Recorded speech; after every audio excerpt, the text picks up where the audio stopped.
Ako po pala si Richard Gomez. Sa pangalan lang yun. Pero sa itsura wala naman. Ako po, yung dati kong buhay ay magulo. Nagsimula magulo kong buhay nung naganap ako ng love sa family ko. At naganap ako ng love sa mga barkada. Ngayon, kala ko nakahanap na ako ng tunay na pagmamahal. Ngayon, hindi pala. At the age of 13 years old, nag-start na kami magbisyo. Patago-tago. Na-start ko ang pagbibisyo noong 13 years old. Ang trabaho ko noon sa bahay,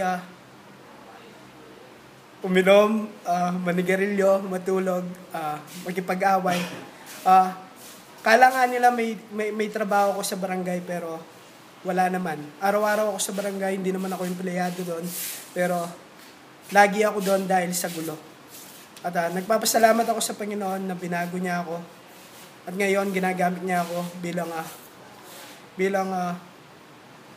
people of good influence sa ministeryo niya. Akala ko wala nang patutunguhan ng buhay ko, pero nung natagpuan ko ang Panginoon, ang pagmamahal na binigay niya sa akin ay binigay ko sa mga kapwa-tao ko.